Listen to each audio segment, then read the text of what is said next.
NGO called Agastya, and I've been very involved with the organization for a while, visited their campus, seen their work, and we'll kind of start with how did a gentleman like Ramji Raghavan, the founder of Indiaspora, start a relationship with an unlikely person like Rakesh Jhunjhunwala? So that's what the question I want to pose to you, Ramji, at this point. How did you meet Rakesh? How did this interesting relationship start? And why did Rakesh end up becoming a philanthropist and contributing to Agastya? Welcome, Ramji. Sure, Emma, thank you very much. You know, in the early 2000s, when I came back to India, one of the first things, obviously, I was doing was trying to meet people who could help fund the initiative. And a colleague of mine, former colleague in London, a gentleman called Pankaj Talwar, who used to work for Morgan Stanley, he heard me out and he said, look, Ramji, you're unknown. Okay, you've been away from India for so many years. There are very few people who are going to buy into a sort of visionary concept that they might not even relate to about curiosity and creativity and so on. But there is one guy in the markets. His name is Rakesh Jhunjhunwala. And I hear that he's the one who's probably most open to new ideas. So let's go and see him. So early 2000s, Pankaj and I went and called on Rakesh. And it was a very stimulating, scintillating conversation. He didn't know me from Madam. And then as the months progressed, I proposed an idea of a mobile science van for children. It was a very novel, innovative idea to go into the villages. And he picked up on it immediately and said, I'll support one van. A couple of months went by and he said, I'll support 3 vans. And that was a big deal for me at that time. Today we have 200 mobile vans across India, but it was a big jump. And then one day he called me and he said, look, it doesn't make sense to go project by project. Why don't you come up with a 10-year plan? And let's see what we can do to make your vision happen. So it was, a kind of fairy tale encounter for me, because here was somebody who was buying into your vision, looking at the future the way you were looking at it, and willing to support you. So that's how we came together. No, that's a fantastic thing. Rakesh, I know one of the things I heard in the press that you immediately liked Agastya because of curiosity. And your father had mentioned that to you as a young boy, be curious and do things. Can you take us through why you liked Agastya and what drew you to contributing to the organization? Anyway, before I start, good evening to all my fellow Indians and others in America and everybody who's present, and good morning in India.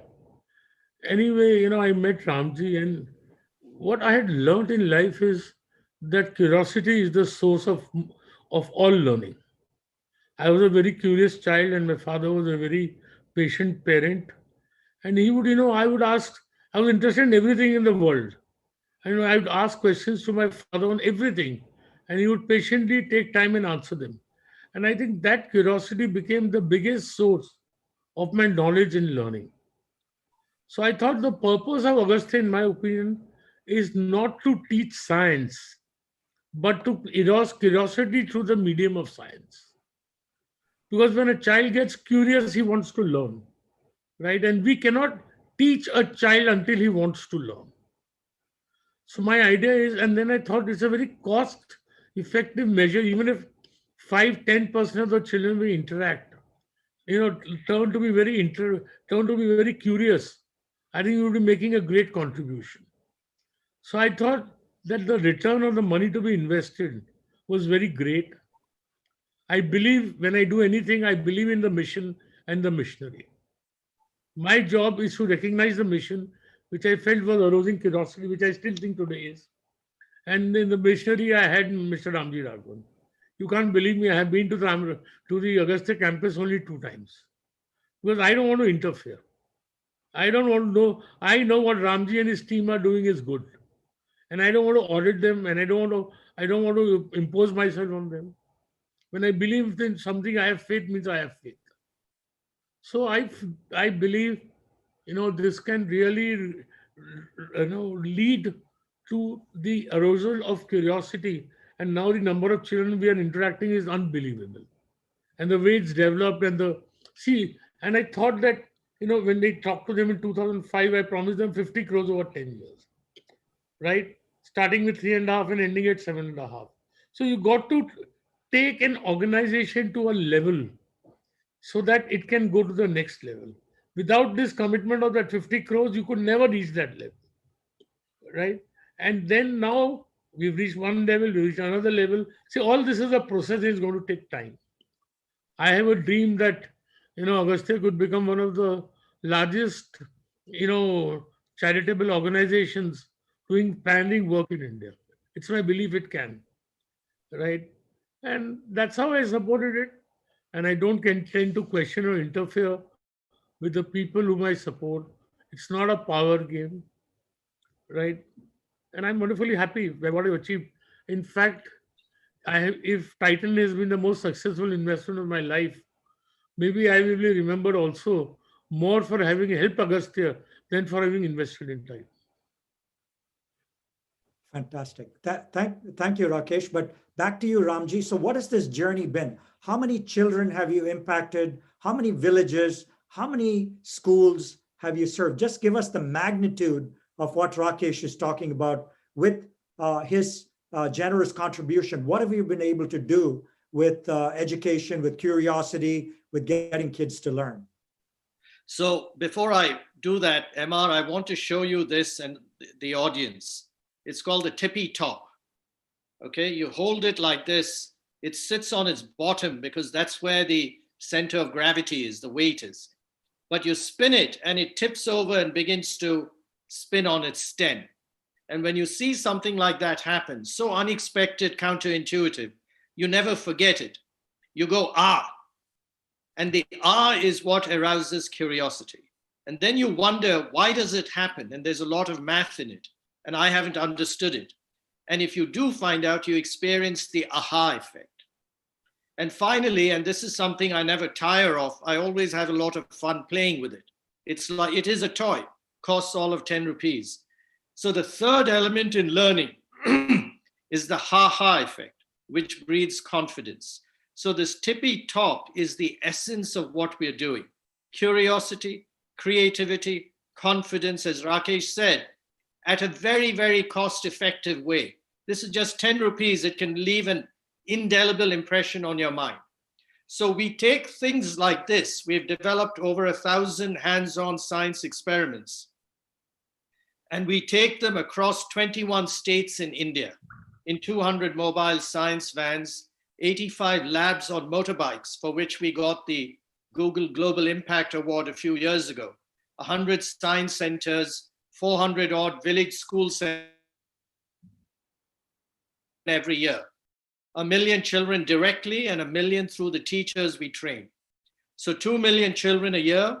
To date, we've reached 15 million children and created a tremendous platform and tens of thousands of teachers in this very, very important curiosity arousing way. Now, 20 years ago, I remember at a Agastya Education Conference, there were two former chairmen of India's Atomic Energy Commission, and I spoke about causing a peaceful educational explosion and creating a chain effect. And 20 years on, I can tell you, with the help of people like Rakesh, we've been able to scale and created a platform for something even more fantastic. You know, the first thing is the national education policy has shifted from what to learn to how to, from what to learn to how to learn, a fundamental shift, which is what Agastya has been practicing all these years. So we've had tremendous systemic impact.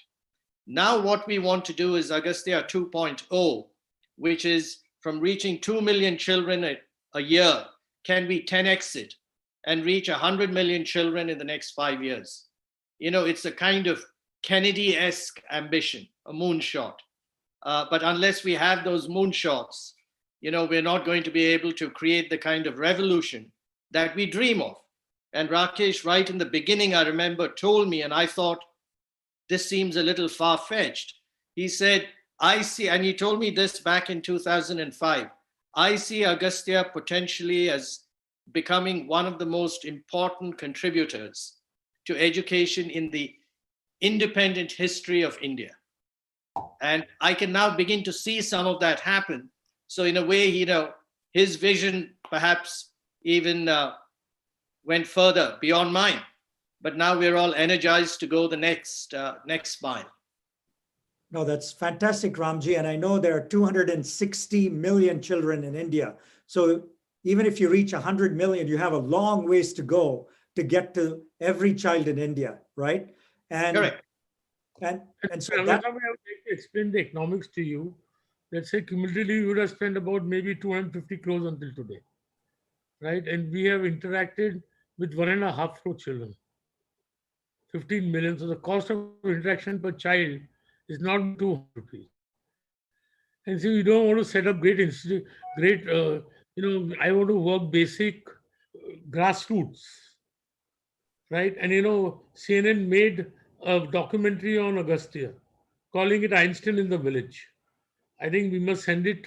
We should actually have played some part of it here today, right? And CNN was surprised. And we use such simple models. When I send my sons, they're enthralled because they learn with such. My sons are 10 and 11 years old, 12 years old, because they're so excited with the models that they use. I request and I hope, I know all of you are very busy people, you please come and see our campus in Kupam. Or we'll set up please go to our site, we will put up a video. We have a biocenter. I mean, it's enthralling. What we have done to the environment, the ecology, right? When you go there, and another thing is when I send my children there, I send my daughter. She went to a poor school in a village and she saw that the students climb a hill up and down just to get water. So she realized, my own daughter, that how privileged she is. So I want privileged children also to see the life of poor children, to understand how privileged they are. And I believe that, we don't forget that one of our presidents used to walk 10 kilometers to school. Right? So we don't know how, I believe that, equality of opportunity is a dream. Equality of wealth is a dream, but equality of opportunity is what we should strive for in humanity. And in a very, very small way, Agastya is giving the ability of equality of opportunity to those children who are not able to have it. That's my dream. And I believe in life that everything is a process. Nothing can be achieved in a day. And it's all pyramiding. So as time passes, I'm very hopeful that, and I believe that if there is a good cause, money is never a problem and will never be a problem. Especially with you journalists, non-resident Indians. You're helping me make a hospital also with Dr. Ramani. We're building an eye hospital in Bombay with the Shankara Trust. So that's what I feel, and I request you that please come. And my lecture and Ramji's lecture is not believing. Please go to our site, see what we are doing, and if possible, please come and visit us, because seeing is believing. You will be surprised, that much I can tell you. Absolutely. I totally echo your sentiment, Rakesh, because I've been to the Kupam campus twice and I'm amazed every time I've gone there. We'll have our team on the Q&A box post the link to the site and to some of the videos and stuff that are available, that people can see it anytime they want. And also tell the audience, if you have any questions for Rakesh and Ramji, please post them in the Q&A box or raise your hand and we'll be able to get you. I would like also, anyway, let's ask the questions.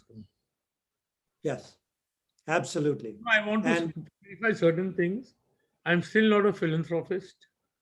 It doesn't depend how much you give. I have a friend called Amit Chandra. He gives 80% of his income. Right? He's a true philanthropist. I still only give 25% of my dividend income. So, the giver of wealth, I believe, is God. And all success is temporary and transient. Right? And therefore, I pray to God, Mother Teresa said, give until it hurts. But I'm not giving so much that it hurts. Right? So Therefore, that leads I to a don't think question, I'm a Rakesh. philanthropist. Yeah. There is still a long way to go. Right? I will be a philanthropist when I give not the quantum, but the larger part of my income. Right? And to do charity in Hinduism, we say if we give, we'll get. All that I don't believe. I think it's a duty. God is a giver of wealth, and He has cast upon us a duty to use it partly for good social purpose. And my late father never asked me how much wealth I had. Every year he used to ask me how much charity you did. There was only one thing he was concerned about. And he used to fire me that you have so much wealth.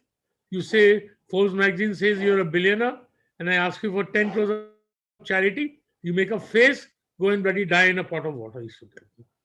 And he's no more. I was very close to him. And I realized the wisdom of his words. And when you go to 60, you realize that you are mortal, and wealth has got 5 crore good things, but one bad thing. You can't take it with you. And we have no legacy. Mr. Rahul Bajaj says he can't give away the wealth because his grandfather earned it. Also earned it. I said I can give away anything because I earned it. So I believe that giving away, and I'm also influenced. If you read the life of John Rockefeller, the guy who was such a ruthless businessman. But in 1870, he was having 6 children, and he was earning $60 or $50, and he should give 30% to charity, even at that time. And he was a malicious, ruthless businessman who would bomb and burn his opponent's petrol pumps. And he said to die rich is to die in shame. So when I think of all this, I think it's, giving is our duty. It's not and I don't bargain with God. Because I and Rekha had late children, so people used to tell me, go to Tirupati and say you'll donate 50 lakhs, you'll have a child. I said, I don't bargain with God. If the rich could bargain with God, they would get everything that they want. Right. So with this long lecture, I would like to end my thoughts that giving is a duty. It's not a charity. Fantastic. Thank you so much, Rakesh. And back to you, Ramji. So the 2.0, how are you going to get to 100 million people? Can you quickly tell us? Are you, because in these days of COVID and stuff, you cannot interact physically with these kids. So can you give us a vision of how you're going to get to the 100 million? COVID is temporary, Mr. Rangaswamy. We are going to live life beyond COVID. I mean, COVID is April, May, June. So I don't think that COVID is relevant to our getting to 100 million people. What is most relevant there is, do we have the organization to do that? Mm-hmm. And what I'm happy now is that I see it from a distance.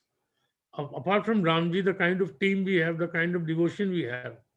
And it's going to take time. It's not going to be in a hurry, right? It's like the growth of a company. It's not going to be, it's a process. So we can get to 100 million children, provided we have the organization and we have the money. I think having the organization is more difficult than having the money. Please, so, Emad, for instance, one of the things we're doing, you talked about physical, is we are now combining digital with physical in a very unique way and created blended learning. See, there are a lot of people in the digital space at scale, but they don't have the physical presence and the physical hands-on experiential expertise. We have the latter, and now we are building the digital online. And so we are creating a very unique animal that blends digital with physical. In fact, right in the valley, Sri Jagannathan, who used to head innovation at Intuit, has joined us full time. And he's spearheading this Agastya 2.0 initiative for us.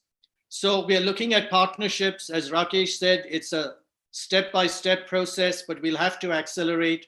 We're looking at partnerships. We're talking to Stanford, the Indian Institute of Science, the Tech Interactive Museum. We have relationships with all of them. Museum of Science in Boston.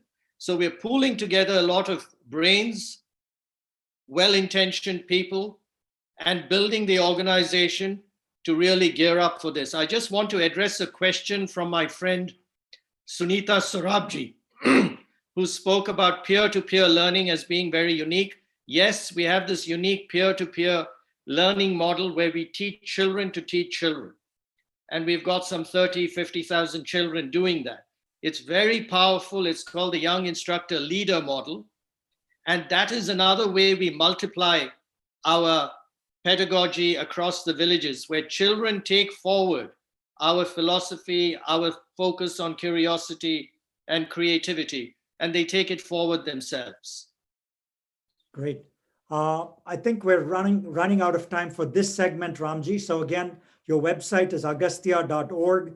We've also put that in the Q&A box. So please get more questions coming, and we'll get you, back on to ask Rakesh some more questions. But Ramji, once again, I want to thank you so much for being on the show and sharing this journey and relationship between, your NGO and your organization and Rakesh, who has really created this journey. And we want to have both of you come back in a few years and tell us about where the goals have been met and where you're going, because I'm sure you'll be doing fantastic work. So thank you once again.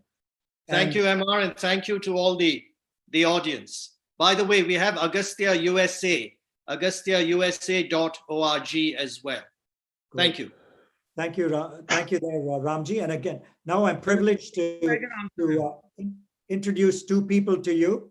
One is someone who is well known in India, who has a wealth management firm, deals with both markets and families and people, who has worked in the financial services industry for a long time, who's going to be our host, taking it from me, is Soumya Rajan, and very well known in the Indian community, in the financial community, and so forth. And also to join Soumya is Indiaspora Founder Circle member Arjun Divecha, who is with an organization, a large hedge fund called GMO, and he runs the Emerging Markets Fund, which really invests not just in India, but across the world in emerging markets. So without further ado, I will sign off now for the moment and turn the show over to Soumya. Thank you, Soumya. Unmute, please. Thank you very much, MR, and a very good evening to all our friends in North America, and a very good morning to all of you who have joined us from India. That was a wonderful discussion on Rakesh's philanthropic ideals and journey. And thank you, Ramji and Rakesh, for having shared that. But moving on to the second part of today's discussion, we have two wonderful panelists with us today in Rakesh and Arjun, as we discuss the state of the Indian economy and also more broadly about investing in India. As all of you would know, Rakesh is an investor with a Midas touch and popularly referred to as the Warren Buffett of India and the king of the bull market. He is an inspiration to many retail investors, creating wealth by acknowledging the power of markets. So very happy to have a discussion with Rakesh as well as with Arjun. And my first question is really directed to Rakesh. And Rakesh, we have seen, markets recover their fastest in the last 6 months. Indian markets have hit a lifetime high of 13,500 on the Nifty. And yet at the same time, you're looking at GDP growth, which was slowing down before COVID. And then this year, we may actually see a contraction of a negative 7.5%. So from your lens, are markets overheating and likely to correct? Yet at the same time, one knows that you're incredibly bullish about India. So would love to hear your thoughts around that. Okay. First, good evening, friends. First, I would like to mention about Mr. Buffet. I had the occasion of having lunch with him in Delhi once, just 6 of us. And Mr. Jain introduced me and told him they call me the Warren Buffet of India. So he told Mr. Jain that I hope he doesn't make me the Rakesh Jhunjhunwala of America. But so I would not like to be like Warren Buffet. I would like to be Rakesh Jhunjhunwala. Because I don't want to ape anybody. Somebody calls me a big bull, so they say I'm Harshad Mehta. And I tell them bulls are always big. That's why they are called bulls. Why do you put me as name as Big Bull? If you are a big, then only you are a bull. No? After that, you want to call me Big Bull. Anyway, I am an India bull, and I have been for the last 20 years, because we must realize that all growth is a process and cannot happen in a day. especially in a democracy. If you look at history of the successful nations of the world, they carry two very important characteristics. They have a skillful population and they have democracy. They may get some kind of a growth without democracy, but they cannot sustain it. You tell me which country in the world, maybe one or two, say city states, apart from that, have sustained prosperity without democracy, or the prosperity is all through minerals, right? So India, I believe, has a very skilled population. Indians are a skilled people, and this is not a matter of opinion; this is a matter of empirical evidence. Because we made the nuclear bomb, we did not steal the technology, nor did we sell it. We sent the person to Mars, a mission with much lesser cost than America could. The success of the non-residents in America, right? The fact that large companies like Google and so many others are headed by Indians is a demonstration of the skills that Indian genetics has. I don't have to justify it. The fact that Mr. Arjun Divecha is allocating billions of dollars and is an Indian and educated, at least primarily in India, is an example of Indian skills, let me tell you. So I believe in the skill of every Indian. We are a skilled people. We are a true democracy. What we have great entrepreneurship.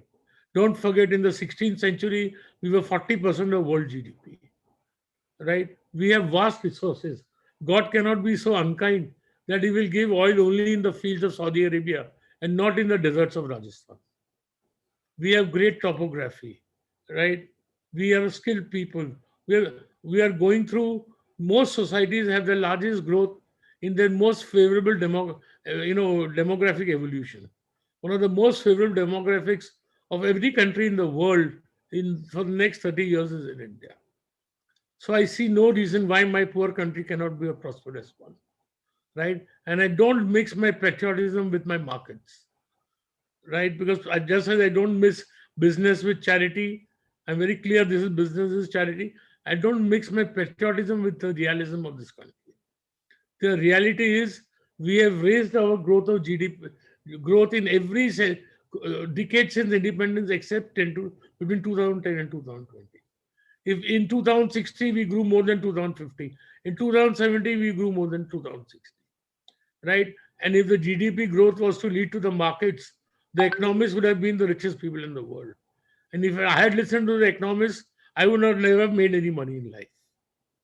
As far as the present markets, I think we are living in a transformed India, right? A lot of people are needlessly criticizing the government because they are mixing the social agenda with the economic agenda of the government. I think the kind of change that has come out in this country, and it's not for the rich, it's for the poor. My domestic help has a passport because they issue the passport on the basis of Aadhaar. 10 years ago, he used to pay 10% to transfer money to his village. Today, it is transferred in 10 minutes. Today, most subsidiaries in India are being distributed to the Jan Dhan accounts, right? India is becoming more and more a digital society. My wife never used to use a credit card. Now she only uses a credit card, right? The way India is changing. Look at the way we have regulated the real estate. We have regulated a bankruptcy law, right? The GST. I mean, I think we have done the GST the fastest in the world, right? Now, the digital revolution means I was some very senior, one of the chairman of one of India's largest, business groups was telling me it is India's next Y2K. We're exporting $210 billion of software exports. This is set to grow at 12 to 15%.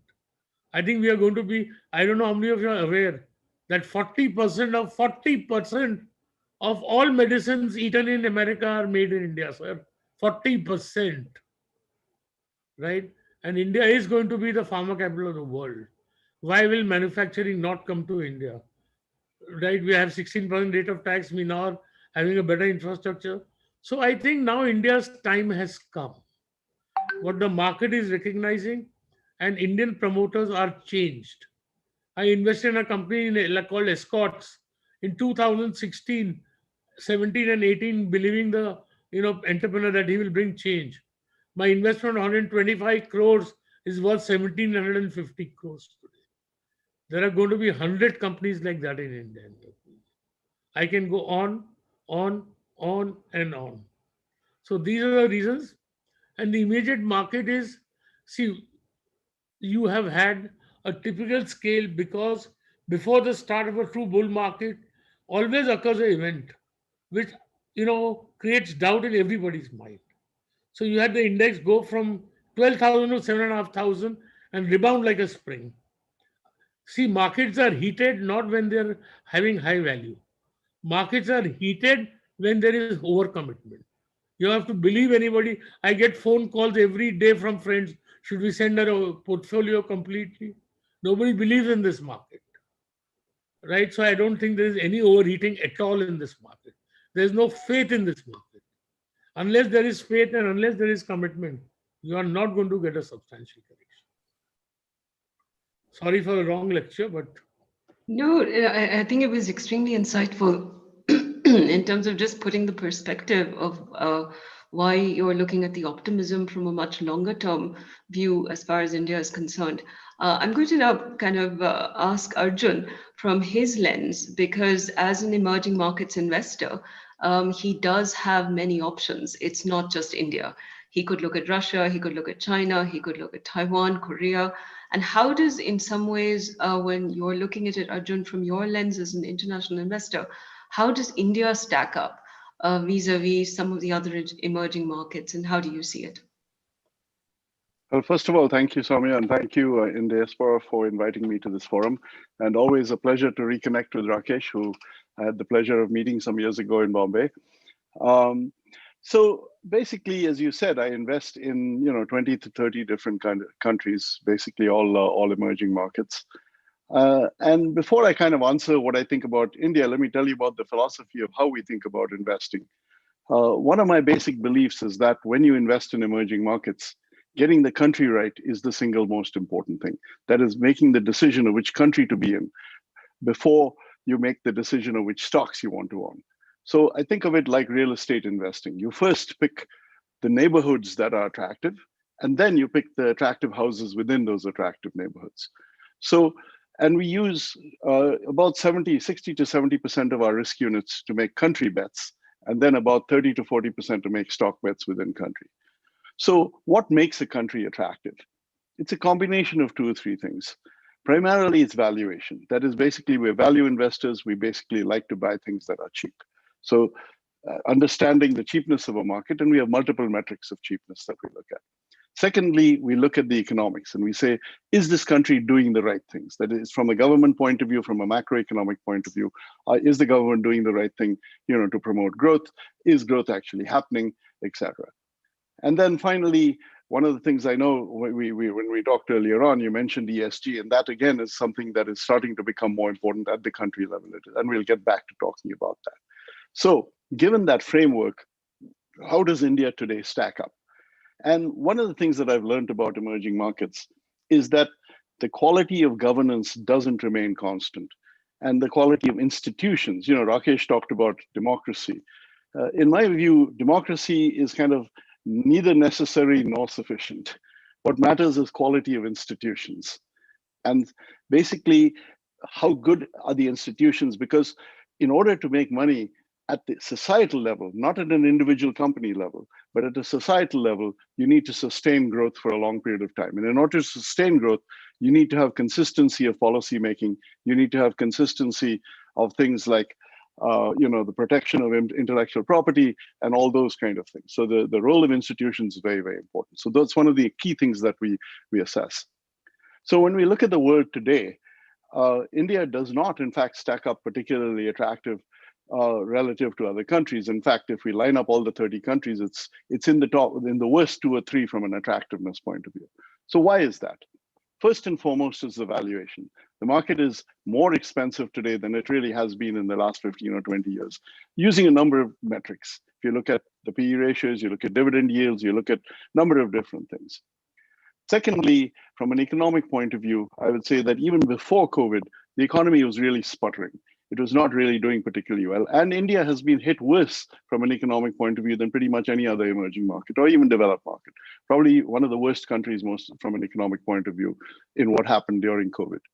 And the stimulus that the government has applied has been very, very, very small, very, very small compared to most other countries. In fact, I have an interesting chart which I show the stimulus by country. And India is probably the worst in terms of the amount of stimulus. So therefore, yes, the economy is rebounding now. But the fact is that I don't believe that the ingredients are in place for a really strong rebound, sustained long rebound over the next few years. So when you couple kind of a place where the economics doesn't look that good, especially again, it's all relative. It's relative to Russia or other places like that. And you couple that with valuations, it's not that attractive. Whereas if you look at a place like Russia, most people would not think about Russia as being an attractive place to invest. But the market is trading at 6 or 7 times earnings, pays a 6 or 7% dividend yield. And you have a government which has, for all of its other faults, done an extremely good job of running the economy in terms of the budget deficits. It doesn't run deficits, it has huge trade surpluses, and it's got a central banker who's done a phenomenal job. And for all the weaknesses of its kind of political institutions, it has very strong financial institutions. Whereas in my opinion, one of the problems in India is that the quality of institutions over the last few years has really deteriorated. That the independence of the central bank, for instance, is no longer can be taken for granted in India. And that's not true, in other places. Rakesh, would you like to respond to that? I would like to point out 2-3 things. Let's see, I don't look at anything except India. The Reserve Bank of India doesn't allow me to invest more than $1.25 million a year legitimately outside this country. I also believe that when the food at home is so good, why look to eat outside? And I have no pressure that I have to perform for 6 months, 1 year, 2 years, because I don't manage anybody's money, because I don't want to be answerable to anybody. But I do manage my wife's money because I'm answerable to her, other guys also, right? So my limited perspective at the international markets is only to the extent to which it affects India. What I would like to point out is that markets remain expensive. The PE of Japan has always been higher than the US and still is higher today. That doesn't mean Japan has not performed. So P's are something which are very internal to the markets. Also, people forget that corporate profits as a percentage of GDP are at the lowest levels in India today. There is $750 billion of savings in India every year. 5% of household wealth is equity. The amount of local money that has to come still is mind-boggling. And I think the way to make big money is not to analyze what is apparent. The way to make big money is to realize what is unapparent. So I realize, I have the right to be wrong, but I think differently from most Indians, also in most fund managers. I think the time for change has come in India. Like they say in the Hindi movie, कि लड़की को बुलाओ मुहूर्त का समय आ गया है. They say call the girl, the muhurat for the marriage has started. It's my belief. I have the right to be wrong. P's remain high for periods of time. Titan's P, an investment. Today I have an investment of $1 billion in Titan. Its P has always been the highest in the market. So if I was to go by P, I would have sold Titan at a value of 25 million. Today I have sold worth at least 250 million. I still have an investment of $1 billion.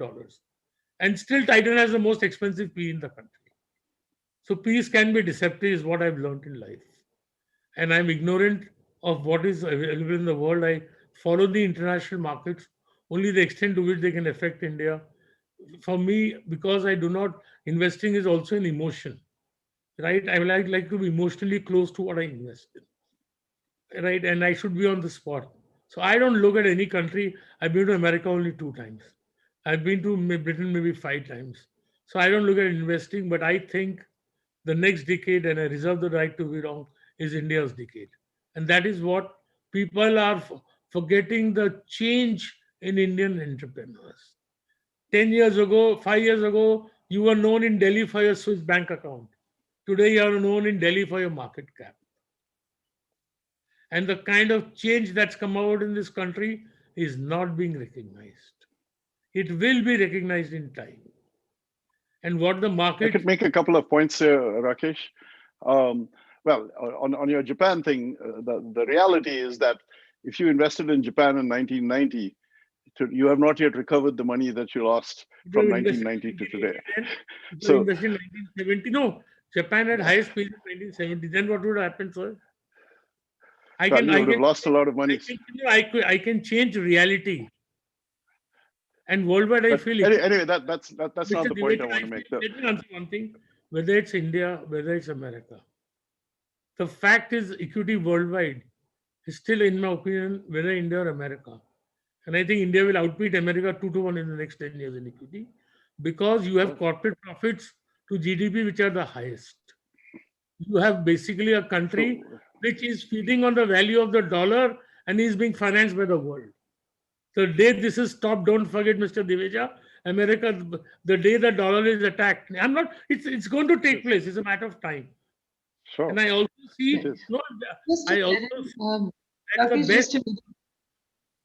just to maybe come into a little bit more a specific discussion around, if you are looking over the next 10 years at sectors, for instance, so which are the ones that you think that India has the competitive advantage for? It's a relay race. Every sector will do well. I can't predict one sector, right? I think every sector in India will do well. It's a relay race. Because, see, the question is, when I see every non-resident Indian who is successful in America, what did America give you? It gave you a platform. And it was your ability that you encashed on that platform. That is why every NRI is success. What you are going to get in India now is a platform. And that platform is changing every day, and it's going to transform India. Because the skills and the abilities are not only China, everything is allowed. China's debt to GDP ratio is 335. India's debt is 125. China is okay, 335 debt to GDP is good. India 125 is not good. I don't understand.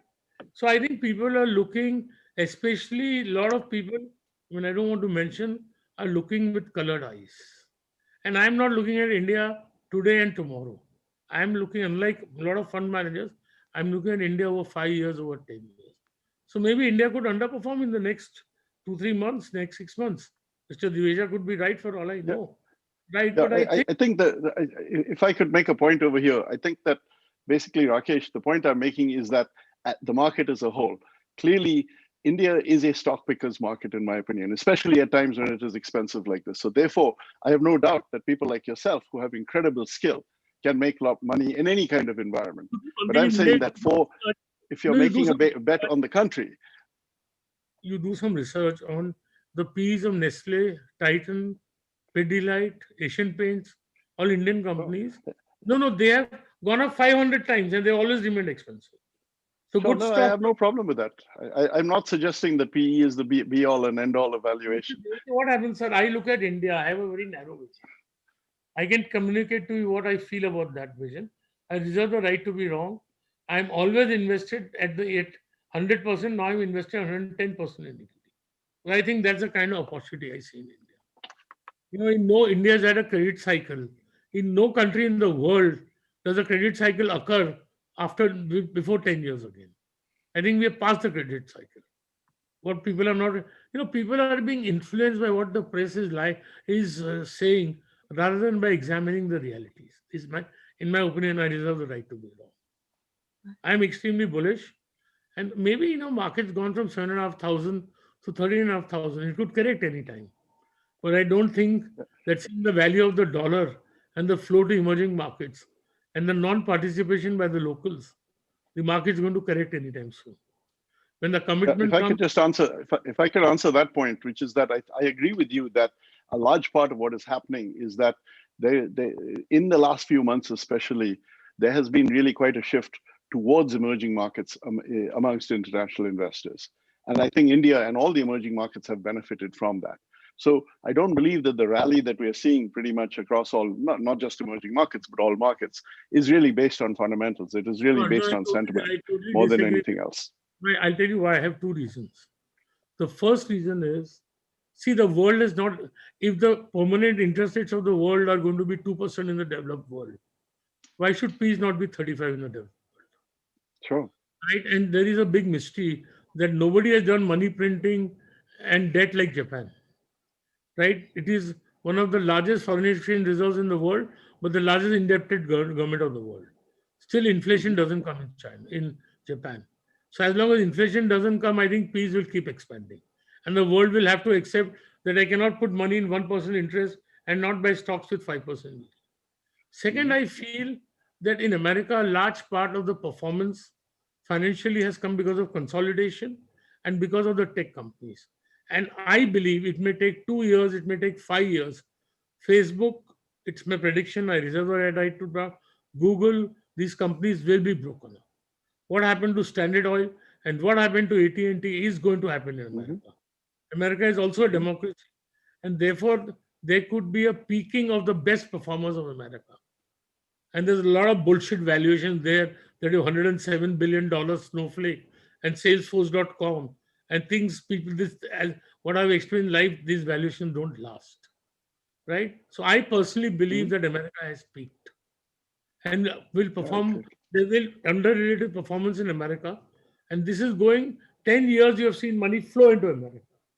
You are going to see over the next 10 years money leaving America. I reserve the right to be wrong, and these are my reasons. Right? Because you'll hear no dispute from me on that. We certainly believe that the US market is one of the most overvalued markets in the world.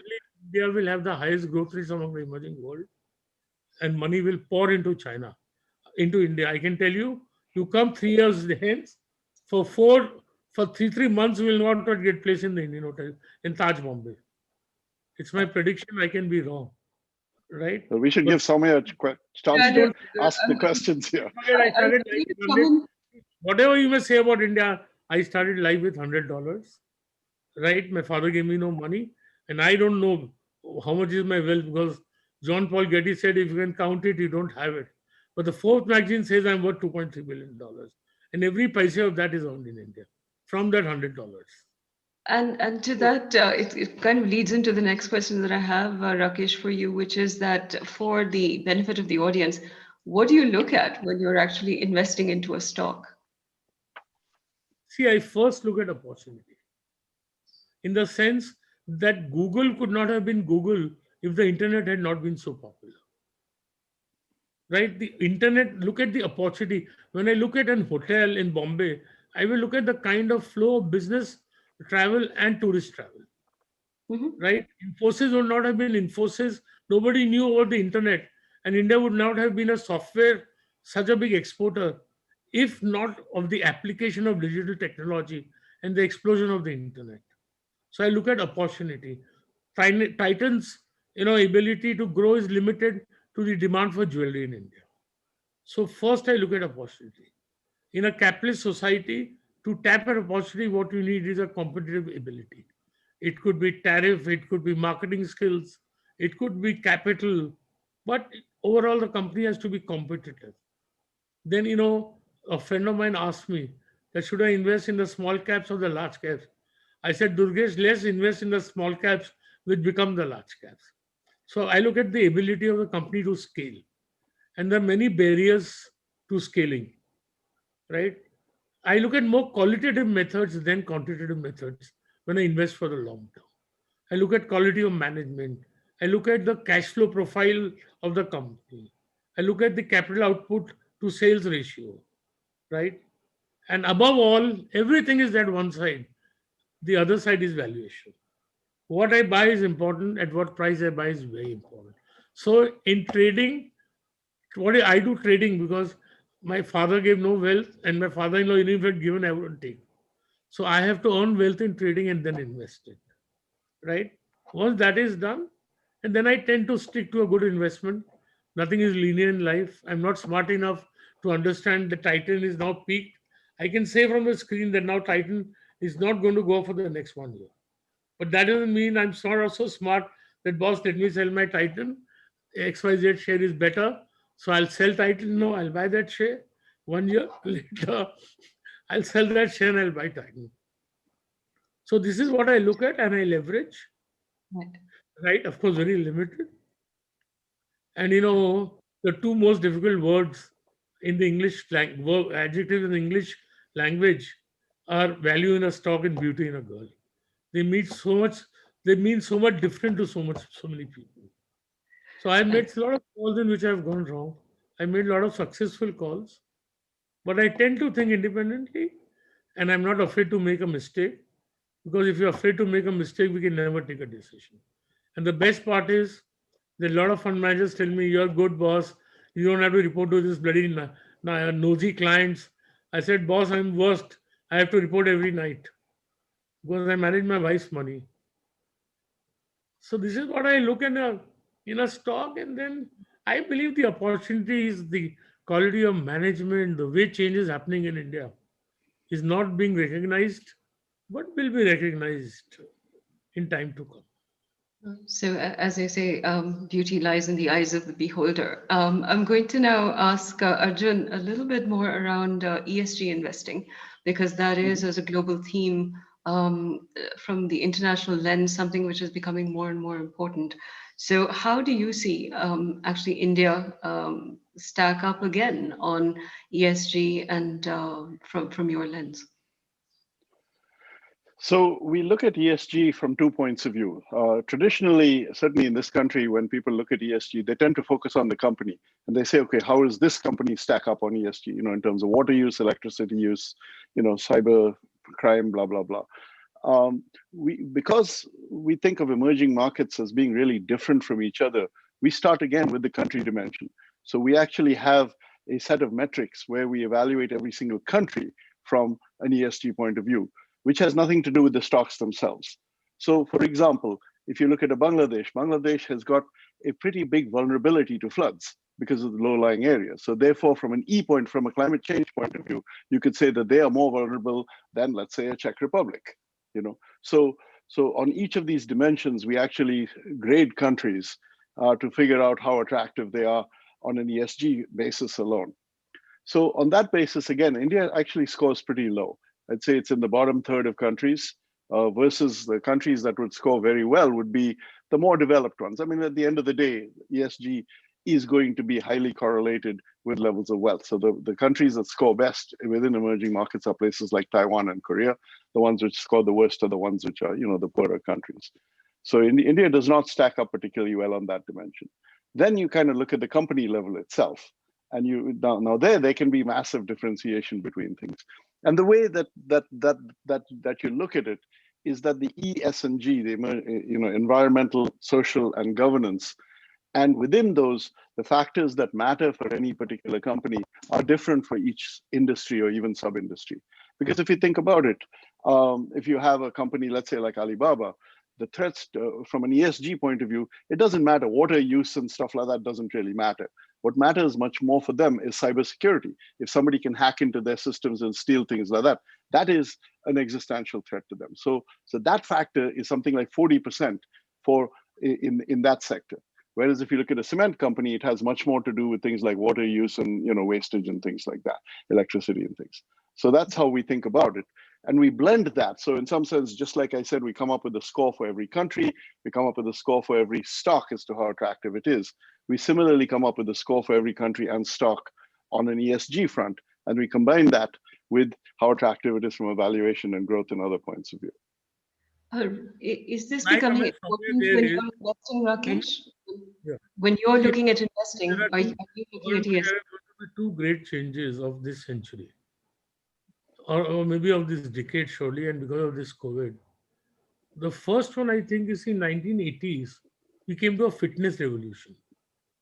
People started getting fit, and companies were connected with the physical health of the employees. I think now what's going to be very, very important is the mental health of employees. Because mental illness, according to me, is one of the most unrecognized illness and the cause of underperformance of employees. Right? Second thing I feel is, see, I don't have so much staff and we are six of us, but it is going to be good companies are going to have ESG because consumers will demand it. Titan is appreciated and people buy goods from Titan because they feel it's a socially responsible company and it is using the right methods and there is good corporate governance. So ESG will come by the sword of the market. because markets will value ESG. And every company will transform itself in ESG in order to get more customers, more sales, and be more socially responsible. And I disagree with Arjun. I think our Prime Minister is on the forefront of fight for climate change, for No, for I renewable agree energy. totally. I totally agree with you on that. In fact, I don't know if you know this, Rakesh, but I actually don't forget everything is a process, right? America has had 275 years of freedom. We have had 75 years, right? Therefore, I disagree, and I agree to disagree that ESG impacts or change is not coming to India, right? I don't know. Then, if you talked about ESG and pollution, how could you ever invest in a Chinese company, right? But there, the Americans turn a blind eye, boss. It's China, boss. Everything goes, boss. It's an important market, boss. McDonald's has to be there, boss. Please, 1/3 of General Motors profit comes from China, boss. Ignore everything there. Be in China. Rakesh, I'm going to ask Arjun to come in for his views on your responses. Arjun. Yeah, no, I actually applaud Mr. Modi very much on the climate change front, especially. I mean, certainly, starting with the Paris Accords, India has really gone down the path of, promoting solar. And so I applaud India. I am talking more about where are we at and how fast are things changing. So my point is that you can think of ESG from an investment point of view as having two aspects. One is, are you in a good place right now? And is the change positive or not? So it's a combination of those two that you basically want to take into account from an investment point of view. I'm not suggesting that I'm just saying that India starts from a place which is much worse. No, Mr. Divecha, with due respect to Mr. Rajan, there are a lot of Indians who, I will give you printed statements of Mr. Rajan in 2014 that the APMC should be dissolved, right, which the government has done now, and today he opposes it. So there is a lot of wrong picture that some very prominent Indian Americans are painting about this country.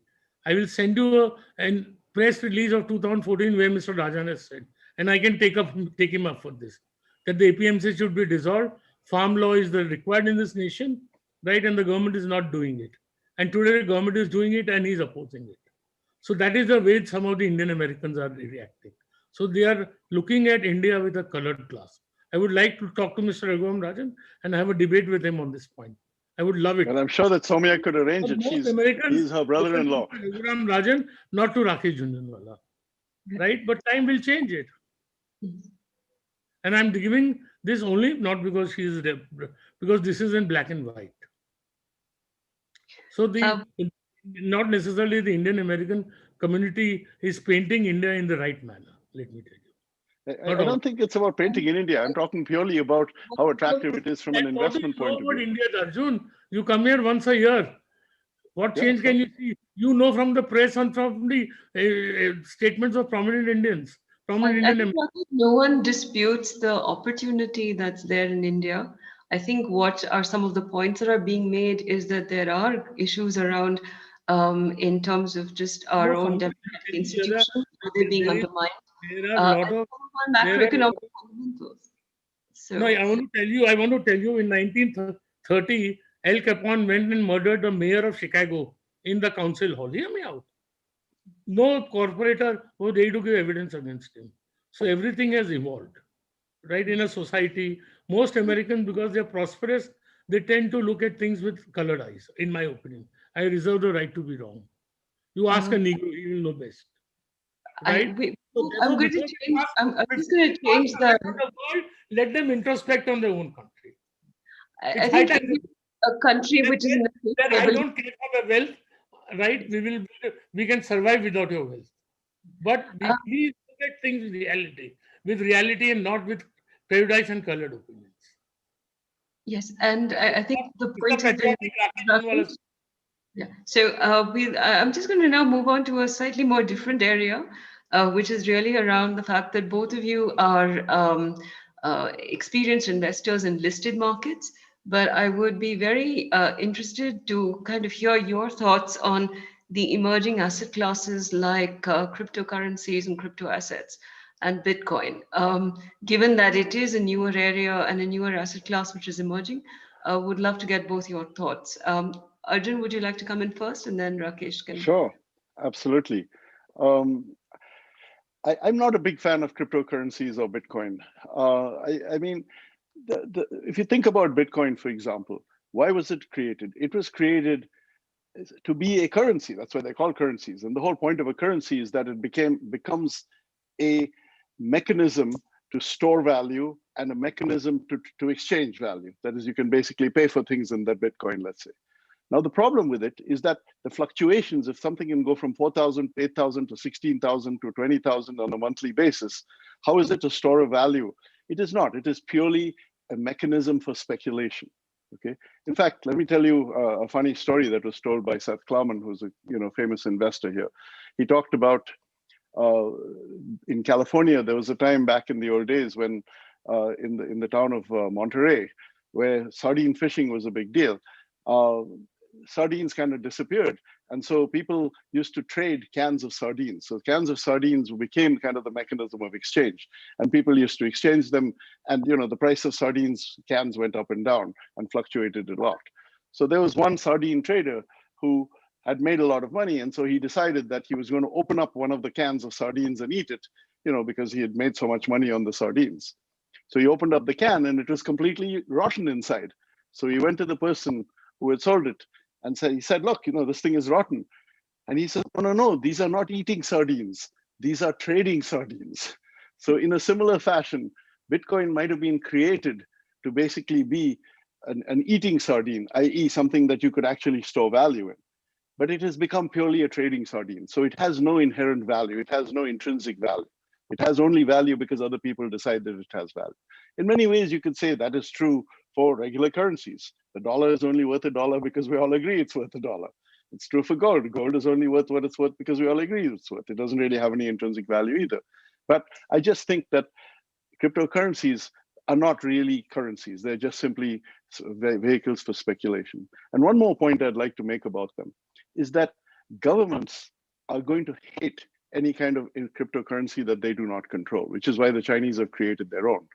Because effectively, if these things become big, they lose control over the currency. They lose control over, in some sense, the money supply of their country. So, and basically countries that have closed capital accounts, suddenly now the capital account becomes kind of opened up around the world. So I can see why it is very much hated by any kind of government at all. Rakesh, what do you think? I totally agree with Arjun. I say another thing. How can if the dollar goes up by 1% or 2%, it's world news. A currency fluctuates by 20% a day. Can it ever be a currency?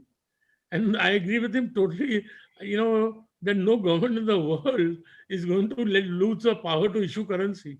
The government's power will go away totally. And third thing, I think it's pure speculation.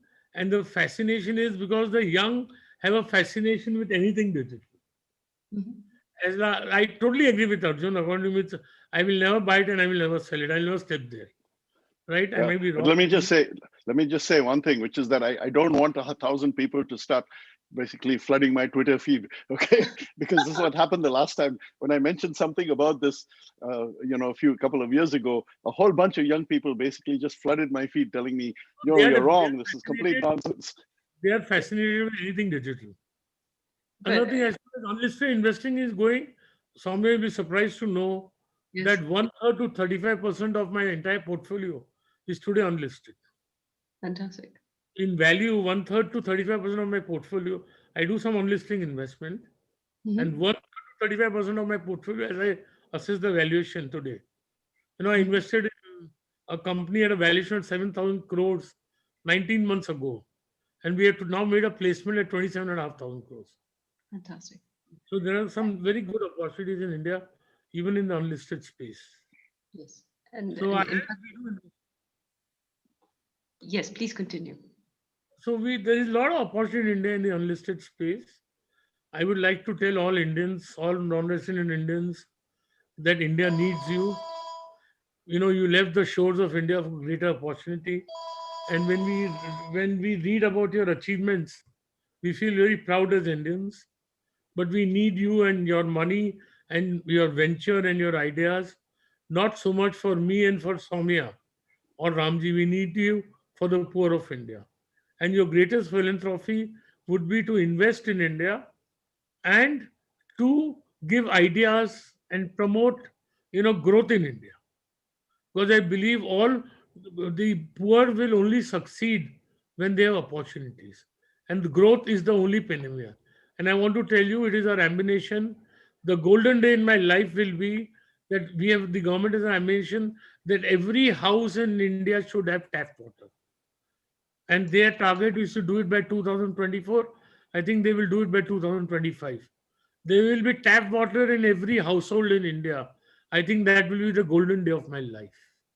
Because what it means to poor Indians, for the kind of water, my daughter saw that a young child of 10 had to go above a hill and below a hill to get water to cook, will be over. So I ask with folded hands that not for me, not for Soumya, not for Ramji, but for the poor of this country, more than your philanthropy. Your philanthropy is very much needed.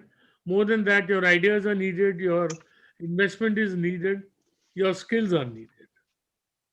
There's nothing else I can Thank you. say. I'm a I- businessman. I may have any feelings about patriotism and all that, but when I need the money, I know when to fold the hand. I think you summed it up very well. And with that, I think I'm going to hand over to Emma, for the Q&A session. Absolutely. Thank you. This is such an engaging discussion between all of you. Want to step in? There was a question about China. Do we invest? Do people invest in China? How has China made it? I know Rakesh made some allusions to China being a polluting country and so on and so forth. So question is to Arjun, what do you think of the Chinese market? How does ESG even work in China? And are you investing in China? Oh, well, let me answer that. The part about the ESG part. Actually, China has made pretty big strides on the ESG front. They've really had a very big commitment to doing stuff. Now, that's on one side. On the other side, they're still building coal-fired power plants, okay? And so it's not unequivocally good or unequivocally bad. There's quite a lot of bad stuff and there's good stuff. The good thing that they have done, and this is something that a non-democratic country can do by fiat, is to basically move a lot of the polluting stuff out of the major city centers. So if you go back 10 years and you looked at the air quality index, for instance, you would have found that 80 out of the 100 worst cities in the world were in China. Today, less than 10 or 20 of those 100 are in China, and 80 of those are in India. So the fact is that basically they have actually taken it very seriously. And the fact that they're a much richer country than India, which people don't really realize, that China's per capita GDP is almost 5 to 7 times greater than that of India. So it is a much richer country, and therefore they can afford to do things like that. As far as whether we're investing in China or not, yes, we are. Just to put it in perspective, if you look at the emerging markets index, India is about 8% of the index. China is now about 45% of the index. And in fact, will become much bigger because even with that 45%, doesn't include the majority of the domestic market, the A-share market as it's known as. So if the entire A-share market was kind of open to foreign investors, it would be 60% of the emerging markets market cap. So yes, we do invest in China. It's obviously the opportunity set is enormous in terms of different sectors, everything from the internet stuff like Alibaba and Tencent to the banks and the whole fintech sector. And then you have a whole bunch of manufacturing, you have consumer companies, you have all the different sectors. And it's a very deep market. In fact, after the US market, it is the second most liquid market in terms of how much it trades on a daily basis. The only thing I like to keep my opinion on China to myself, but I only want a thing that how the Soviet Union collapsed, because nobody knew what was happening inside. So nobody knows in China what's happening, and the debt levels, just see people just recognize success at the debt levels which China has. Most countries have gone into crisis. I don't know if Arjun agrees with me or not. And second thing is nobody really knows what's happening in China underneath the surface. So maybe long-term they have done a remarkable job, things look very good, but every investor in China should be aware of these two things. Just like the Soviet Union collapsed, we don't know what's happening in China. We don't know what's the social unrest, and the debt levels there are the levels at which most countries in the world have gone into a crisis. That's my opinion. I reserve the right to be But let me make one Soumya, point about the debt. wrong. If I could make one point about the debt, Amar. yeah, please. Yes, there is a lot of debt, but remember, the debt is also being used to build a huge amount of infrastructure. I mean, look at the fact that they have like 27 high-speed rail lines, each of them the equivalent of a Bombay to Delhi line. And they were able to do it in record time. Do you know that Because I may the have high-speed used the line? debt- I may have used the debt to buy the new diamond for my wife, but debt is debt. Don't forget that. You don't justify. Yes, You but don't. if it produces productive assets, okay, Anyway, the debt is used to produce. If you use the debt to buy a diamond, it doesn't. That's not a productive asset. Except 15, 20 stocks, the Chinese market in general, the index is in 2020 is lower than what it was in 2008 when the bloody economy has grown 6 times or 4 times. I don't know what kind of index that is. So I don't know. And I can tell you one thing, the biggest cheaters of the world are the Chinese. Because I've invested in a company called Aptech and I know what happens there. Investments go from the University of Peking to some bloody 5 individuals, right? And nobody knows. And those individuals are connected to the Communist Party. We had a collaboration with the University of Peking. Then one day we found out that there are 5 individuals who are shareholders, not the university. And when we found out, we found that the individuals are all connected to the Communist Party. And they wanted to cheat us. They throw us out. We invested $100,000, we're earning $10 million a year. And we had to eventually bring down our share from 51% to 22%. That is the kind of cheaters they are. Rakesh, we have a question on Soumya, back to you. So you deal with a lot of families in India, wealthy families and so forth, with your own organization. What is their thinking of, collectively with you on the Indian markets? And are they looking overseas? Are they primarily, like Rakesh is doing, only investing in India? What is the wisdom from your vantage point? I think what we see, MR, from our clients is essentially that they are looking at diversifying in terms of their assets. India still does have capital controls. So to that extent, there's a lot of the wealth is still held in India. But I think what we see from our client lens is that they're allocating into international markets, but also from the lens of risk diversification, rather than not believing in the India story. Let me put it that way. I think in the longer term, we are looking at clearly a decade of opportunity for India. Of course, the macroeconomic fundamentals look quite weak at this point of time. But I think fundamentally, we are a democracy. But you would also want the respect of the democratic institutions itself, which I think Arjun alluded to earlier, which is very important if people are going to have long-term confidence for actually investing into India. So I think from a equity point of view, certainly clients very comfortable with long-term allocations. Of course, there is always this worry that have markets run a little ahead of themselves. But I think as we're looking at it, if earnings start coming through from corporates, that's when I think the overvaluation that you may be seeing on Indian markets vis-a-vis their counterparts, is emerging market counterparts, could moderate. So for us, it is also diversification from an international point of view that we look at very closely, because you just don't want all your eggs in one basket at the end of the day. Great. But I would like to point to Soumya that the second quarter earnings for FY 2021 higher than the higher growth than the second quarter earnings for September 19. And Jeffries is predicting 30% earnings growth for next year. A lot of firms are predicting. So I don't know. It may take time in India. Markets could correct, but I see long-term opportunity, and I feel secure in India. Great. I don't have one paisa abroad, and I feel very secure. The other question from the audience is, we have talked about India, we've talked about China, we've talked about the US. Nobody seems to have talked about the EU, the Brexit, UK, and so forth. Any opinions on that, Arjun? I think this is all posturing. I think there will be a Brexit agreement, trade agreement between the EU and the Britain.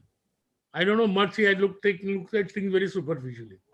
Boris Johnson's statement yesterday that prepare for a no Brexit, no deal Brexit is, it's all posturing. And I think the EU is they're more concerned in the environment, right? And they don't want to work. The difference between Americans and Europeans are that Americans work. What I liked of America best when I saw the kind of hard work Americans do. Europeans want to work 8 hours a day, 6 hours a day.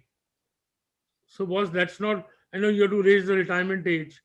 The demographic, one of the biggest surprises of the world and which had the greatest economic environment impact, in my opinion, of the last century was the change in aging. That has changed economics everywhere. Nobody recognized it. Nobody provided for it. So now what we have to do is we have to raise the retirement age, especially societies where there is no population growth. Well, the Europeans are so opposed to it. So except Germany, I think most of Europe wants to eat just sitting at home. So I'm not very bullish on Europe. I'm not much bullish on America. If I could just answer from a purely investment point of view, not from an economic point of view. Right now, what has happened, and this is true pretty much worldwide, is that the gap between value stocks and growth stocks has really widened dramatically in the last few years, and especially this year. So for example, if you look in the US, the gap between the Russell 1000 growth and the Russell 1000 value, which is the two kind of value growth indices, something like 35 or 40%. Usually it's 2 or 3% in a year. So and that has happened everywhere in the world. So if we look at Europe right now, and we look at international stocks, which includes Japan and Europe, small cap and value stocks have become incredibly attractive. So right now, we find a huge opportunity in small value stocks pretty much around the world, but especially in Europe. And that's even more true in England. Now, the problem with England, basically, or the UK market, is that you have all the uncertainty about Brexit, and therefore what are the potential things that could happen to some of the earnings of those companies. So the market is pricing in an incredibly destructive kind of environment for UK companies, which may actually turn out to be true. But the fact is that they are extraordinarily cheap at this point. So so that's a place we find attractive, along with value stocks in emerging markets. That's the other place which we find great value in. So final question before we turn it back to Rajan for a vote of thanks. Final question to each one of you. If you had 100 rupees or $100, whatever you want, how would you allocate and what would you do with that in an investment? Rakesh? Well, all my life, all my wealth has been in Indian equity. Sometimes it has never been less than 100% of my wealth. At the moment, 115% of my wealth. And is there any stock, specific stocks, or would you just put it in the index? What would you do? I never ever suggest an individual stock because circumstances may change and I may sell the stocks, right? So I'm not going to come and tell people, boss, circumstances have changed, now you sell the stock.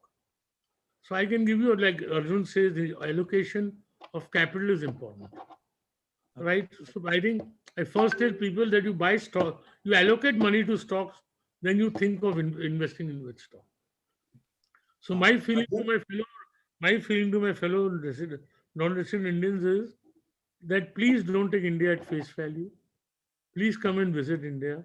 You are going to see the change that you are going to see in the next 5 to 10 years is going to, 91 will look like a small organism. That is the kind of change of the things which are coming together. I reserve the right to be wrong, but I think that time has come now. Great. So if you ask me Arjun? So if you ask me where would I put $100, basically we believe that markets pretty much, especially equity markets in the developed world, are particularly expensive for the most part. So all the $100, I'd put 50 of them in equity markets, primarily in emerging value markets. So for example, Russian stocks, things I talked about earlier on about cheap stocks in emerging markets. So I'd put 30 or 40 in that, and I'd put 10 to 15 in the small cap, European and Japanese stocks, value stocks there. The other 50%, I would not want to keep. Normally, you would normally have bonds in it, but basically, I don't believe it's a good time to own bonds at all because essentially interest rates are close to zero. So the other 50% I would want to have in private companies, and I would want to have it in kind of long, short kind of situations where you're making a bet on the skill of the manager to basically make money for you, but you're not making a directional bet on markets going up or down. in some sense, what we call pure alpha type products is what you would want to, have a decent proportion of your money in, because you don't. It's one of those unique moments in time where markets are expensive in all dimensions. Equities are expensive, bonds are expensive. So if you just simply put your money in a traditional 60-40 portfolio, we don't see a lot of opportunity to make money in the long run. And so therefore, you need to really scratch hard to find pockets of opportunities. See, I would like to qualify my earlier statement by one thing, that, Arjun knows best, India could underperform in the next 3 months, 6 months. I don't know. And I can't say it won't. But I'm evidently confident that over the next 5-10 years, India will outperform any emerging market in the world of size. You can't compare me with a $100 billion economy, but I'm confident over the next 5 to 10 years, both in terms of economic growth and stock return, India will outperform any market in the world, and I reserve the right to be wrong. Great. And that's my horizon. No problem. Soumya, what are you advising your clients and your asset people as to how they should view the $100? We are very pro equities, MR, very clearly in terms of Indian equities and emerging market equities. And I think to Arjun's point that the fixed income side is really not giving you very much. So to that extent, you have to be positioned for the longer term. Certainly, I think we would look at maybe about 60-65% in equities for sure. And that would have another maybe 10% in unlisted allocations as well, fixed income. And we do have today a small allocation to gold for our clients. That is something we've looked at. We also see interest rates. You have negative real rates, which are operating, and you also have a potential for inflation to rear its head in the next couple of quarters. So we do have a very small allocation there as well, but predominantly equities for the longer term. I would like to qualify one more thing, that since I entered the stock market, I've had all my wealth practically in equity. But I've planned a day will come when I will not have more than 10, 15, 20% of my wealth in equity. Because this party, both in India and the worldwide, is not going to continue forever. Remember, we're in a bull market from 1981. It's 40 years. So I think there is still a lot of ways to go. But I planned for a day when not more than 10, 15% of my wealth will be in equity. When I see that day, I will not be afraid. I'll sell my equity, whether I keep it in the bank or I buy gold or I put it in real estate, that money will not be liquid. It's not that I don't intend to die with all my wealth in equity. Perfect. Good to hear, Rakesh. I want to now turn it back to Rajan Navani, the board member of Indiaspora. Rajan? Thanks, MR, and what a session this has been. I think, starting from giving to investing, give and give until it hurts, to keep investing and making money till it hurts too. And I think it's been a very, very interesting conversation. I think probably one of the most interesting ones we've had at Indiaspora in the recent past. Definitely, right from Ramji's talk of the aha and haha, moments to create curiosity, and really the shift in education from what to learn now to how to learn. To this entire. Just interject with a point. Please. Sure, Ramji. Yeah. To answer, I would like to say one thing. Please, can I say what I feel? I admire America. It is a land of innovation. It's a land of hard work. What I observed when I went to America is how people work, unlike Europe. And it will take a lot to beat America, let me tell you. Because that society allows innovation. It's a land of immigrants. It harbors the best talent in the world. I think that is the secret of the prosperity of America. Right? So therefore, it's going to take a lot. And I admire America. And I wish my society could be more innovative and more harboring, and a lot of people choose to settle, good people choose to settle here. Well, it's people who are going to bring prosperity more than anything else. So despite my strong views about certain things, I admire America. I love the hard work. I wish my children learn that hard work.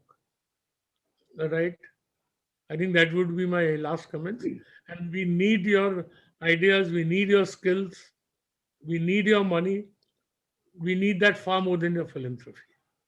Because that is what is going to allow prosperity in this country to come and the poor to benefit.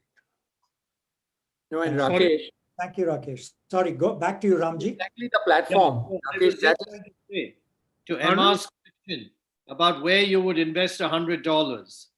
It costs Agastya about 50 cents to create a transformative experience for a child.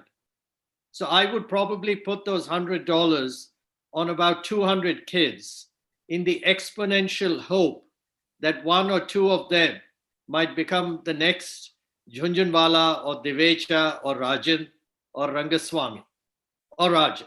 Thank you. No, thanks, Ramji. And I think that's the beauty, right, on the question that MR asked, right? And we discussed that, right? I think Rakesh was so clear that first you go make the money, and then what you do with that is your next decision, right? And I think there is merit in really evaluating this $100 from both the aspects. And I still remember when, you know, we used to talk of Indiaspora, and we said, what is that link that will tie India and the US together? I don't think a conversation like today can, you know, better represent that. On the one side is the optimism, the potential of what India can be in the future, you know, driven by the learnings of people who have benefited from the society that Rakesh has so strongly talked about. You know, I lived in the US, worked there, understood that culture, and now I'm completely invested in building the future in India through digital companies and others, you know, and actually seeing that bridge being one very powerful way in which both of our countries can, you know, share the success and actually see how we can position India and US, you know, and make a big impact for the world. But of course, I think it's been again, as I said, a wonderful morning, you know, right from the small cap to large cap story. And Arjun, I must say that when you're sitting there and you're looking at India, you know, your views are also so resonating with so many people there. And I think our idea is now to be able to bridge that, and maybe the small cap of Japan or the small cap of Europe can actually be an investment, as Rakesh said, making a small cap or large cap in India. I think that's the probable gap or the opportunity, you know, that we can all look at. And I just want to... I would also like to say that at least every first generation immigrant from India who's become American, his emotions still lie in this country. Most of them, he cannot forget the school he went to, the college he went to, right? The idli and dosha in Bangalore and Chennai will always be far tastier to him than it is in San Francisco and New York. So I know that the emotions of the first generation immigrants always lie with this country. I don't know about the second generation. I would take exception to that, Rakesh. You get excellent pani puri over here. No, but you know what happens? This debate can go on. I'll answer this question. My wife cannot make the pani puri which I can eat on the street because it's that dirt which gives the taste. Yes. That dirt is not available at home. That's why she cannot make that kind of pani puri which I ate at the age of 12. Because I'm used to eating That's why all you of need to come over here. That's why you Then need to no, come here and have it at Vic's Chart House. Yeah, Because by God's grace, we can also go to a 5-star hotel and eat. But it doesn't taste the same, my friend, as it tastes on the street. Anyway, I think food is the biggest contribution that India has, the kind of culture, right? So, I mean, I don't know. I think every first generation American has his emotions in India. I don't know about the second generation Americans. And believe me, we are so proud of I, an Indian at least, is so proud when I read that Sundar Pichai is the CEO of Google. It makes my chest go up. Like, we are not envious of the achievement of the non-residents. Because after all, we by lineage, by blood, you know, we are all diabetic prone. Whether you all Indian who are genetically Indians are prone to diabetes, sir. Wherever you may live, if a mother or father is Indian, you are prone to diabetes, as I am, as you are. That unites us. Yes, our genetic. See, the Indian skills is as genetic as the diabetes, because skills is also coming through genes, right? So that's some of the observations I have learned in life. And I want to tell you, when people talk of markets, Markets are like women, always commanding, always misplaced, always uncertain, always volatile, always exciting. And I've seen this in life. Markets and women both are concerned with four-letter words. Markets with risk and women with love. So these are some of the analogies I have learned in life with the because we always look at markets with open eyes. And the quest to learn is a journey, not a destination. I have much learned, but much still to be learned. Well, I think Rakesh and Soumya and Rajan and Arjun and Ramji, on that note, we wish you good night in the US and wish you a good morning in India. I hope you enjoyed it. And please do Thank you invest. so much. Thank you, everyone. Thank you. Thank you. Bye-bye. And please keep to Agastya. Thank you.